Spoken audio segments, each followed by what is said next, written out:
Welcome to the tutorial. Today we're going to guide you through the complete design workflow for a bite splint in DentaMile Connect. First, we have our login screen where we're going to log in with our email address and password. For security reasons, we're not going to save our password. Once logged in, you'll see a dashboard where the most recently added cases and patients are shown. The difference between case and patient here is that you can create several cases for one patient.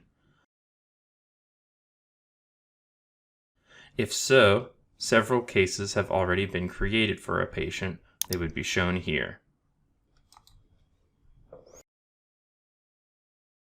If we go back to the start page, you can see the latest added cases here, where I can access the design by clicking the cube icon, or I can take another look at the information on the case by clicking on the arrow. In the top right corner is the option to add a new case, which I will do in a moment. This overview shows me all the 3D printers that are linked to my account. It shows how many print jobs are currently assigned to the printer, and in the orange circles it shows the print job's progress. In the top right corner, I have the option of editing my profile or logging out.